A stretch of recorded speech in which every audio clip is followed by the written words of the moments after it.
നിങ്ങളുടെ favourite shows ഇനി ഒരിക്കലും മിസ്സാവില്ല. ഇപ്പോൾ C5 കാണും നിങ്ങളുടെ ഫേവറേറ്റ് ഷോ തികച്ചും സൗജന്യമായി. ഞങ്ങൾ ഡോക്ടറെ കൺസൾട്ട് ചെയ്യാമെന്നല്ല ഡോക്ടറെ. പിന്നെ ഞങ്ങള് പേഴ്സണലായി ചില കാര്യങ്ങളുമായി വന്നതാ. കുറച്ച് വർഷങ്ങൾക്ക് മുൻപുള്ള കാര്യമാണ്. ഡോക്ടർക്ക് ഓർമ്മയുണ്ടാവുമെന്ന് ഞങ്ങൾ വിചാരിക്കുന്നത്. അല്ല, എനിക്ക് മനസ്സിലായില്ല, എന്താ കാര്യം? സത്യനാരായണൻ എന്നൊരാളെ ഡോക്ടർ പണ്ട് ചികിത്സിച്ചിട്ടുണ്ടായിരുന്നില്ലേ? ഓർമ്മയുണ്ടോ? സത്യനാരായണൻ എന്റെ അച്ഛനാണ് ഡോക്ടർ. അത് കുറച്ച് വർഷങ്ങൾക്ക് മുമ്പുള്ള കാര്യമല്ലേ? അതെ. I mean almost 20 years. Yes doctor. അച്ഛൻ മരിച്ചിട്ടിപ്പോ 22 വർഷങ്ങൾ കഴിഞ്ഞു. എനിക്ക് ഓർമ്മയുണ്ട്. അദ്ദേഹത്തിന്റെ അസുഖം വളരെ അസാധാരണമായ ഒന്നായിരുന്നു. അനുദിനം വഷളാവുന്ന ഹെൽത്ത് കണ്ടീഷൻ ആയിരുന്നു സത്യനാരായണന്. അതിന്റെ പിന്നിലെ കാരണം കണ്ടുപിടിക്കാൻ നിരവധി ടെസ്റ്റുകൾ നടത്തേണ്ടതുണ്ടായിരുന്നു. പക്ഷേ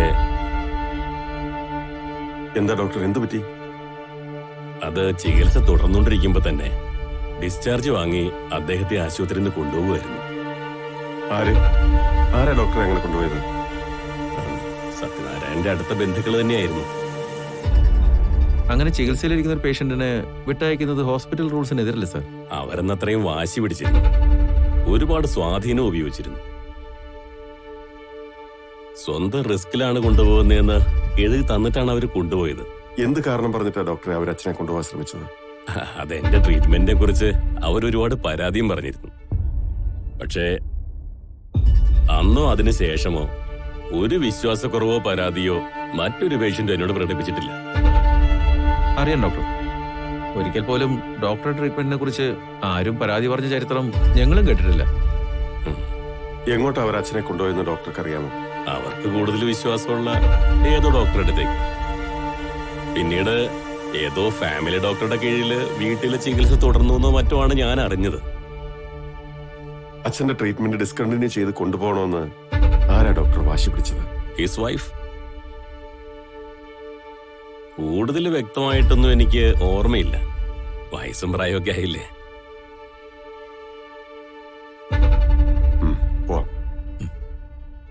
ശരി ഡോക്ടർ.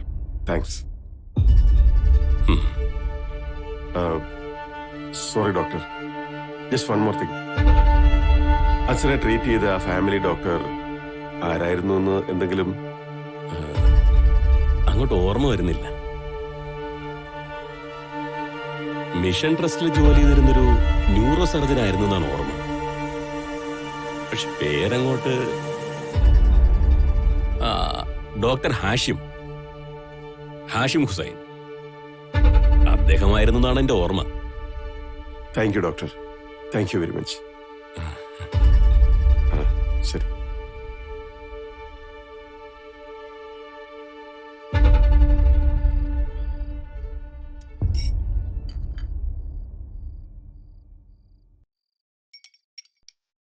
അമ്മേ, ഞാനിന്നൊരാളെ കണ്ടു.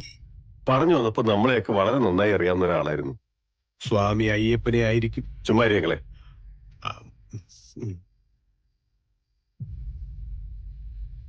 ആരെ മോനെ? Doctor Rajendra Kaimal.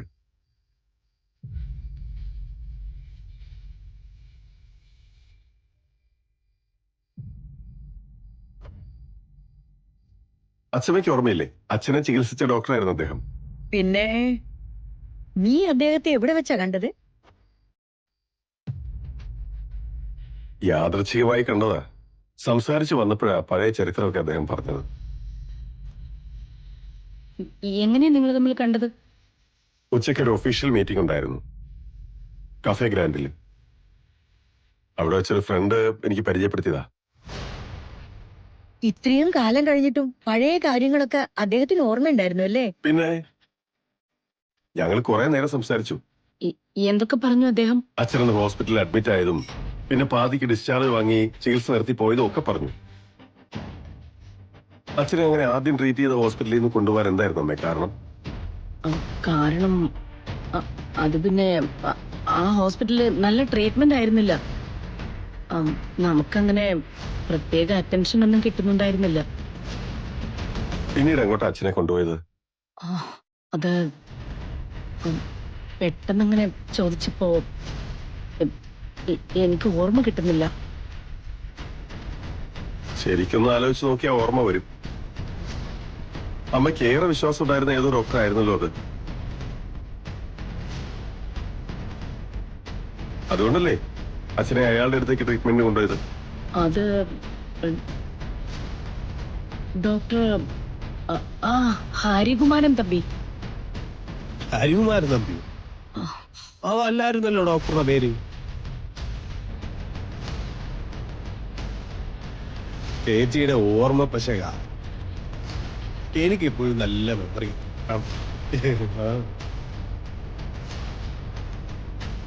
Doctor Hashim Hussain, neuro surgeon, medical mission ആശുപത്രിയിലായിരുന്നു.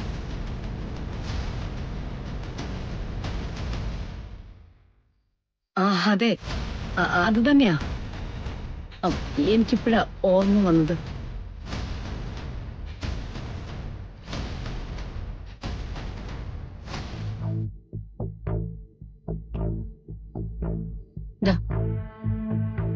എന്താ പതിവില്ലാതെ പാല്?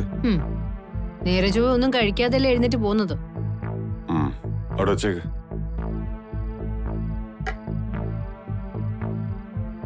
അമ്മയുടെ മുഖത്ത് മിന്നിമാഞ്ഞ കള്ളത്തരം ജീവിതത്തിൽ ആദ്യമായിട്ട് ഇന്ന് ഞാൻ കണ്ടു. ഇനിയും ഒരുപാട് ഗിരി അറിയാനുണ്ട്. ആളുകളെ കൂടുതൽ വ്യക്തമായിട്ട് മനസ്സിലാക്കാനുണ്ട്. മനസ്സിലാവുന്നുണ്ട് സുമി. എന്റെ ജീവിതത്തിലെ ഒരുപാട് കാര്യങ്ങൾ പൊളിച്ചെഴുതാനുണ്ടെന്ന് എനിക്ക് മനസ്സിലായി.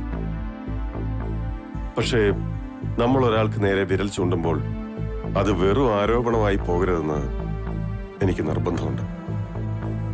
അതിനു വേണ്ടത് തെളിവുകളാണ്. അത് കണ്ടെത്താനുള്ള വഴിയിലാണ് ഞാൻ. ഡോക്ടർ ഹാഷിം ഹുസൈൻ, അയാളെ ഇനി കണ്ടെത്തേണ്ടത്. അത് കഴിഞ്ഞാൽ കാര്യങ്ങൾക്കൊക്കെ ഒരു വ്യക്തത വന്നേക്കും. എന്റെ മനസ്സില് ഏറെക്കുറെ കാര്യങ്ങൾ ഇപ്പൊ തന്നെ വ്യക്തമാണ്. ചില കാര്യങ്ങൾ ഞാൻ തീരുമാനിച്ചിട്ടുമുണ്ട്. പക്ഷേ ഇനി എന്ത് ചെയ്തിട്ടും എന്ത് കാര്യം ഗിരി? മഹാലക്ഷ്മി അമ്മയെ സംരക്ഷിക്കാനായിട്ട് നമുക്കായില്ലല്ലോ. ആ പാവ എവിടെയാണെന്നോ എങ്ങനെയാണെന്നോ നമുക്കറിയില്ലല്ലോ.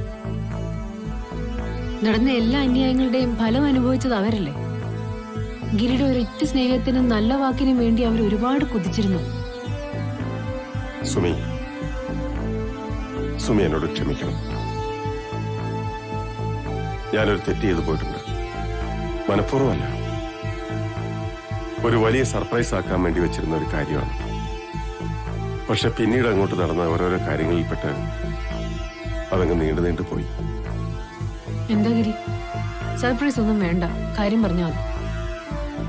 ഹേയ്, അത് പറയാനുള്ളതല്ല, സുമിയെ കൊണ്ടുവന്ന് കാണിക്കാനുള്ളതാണ്.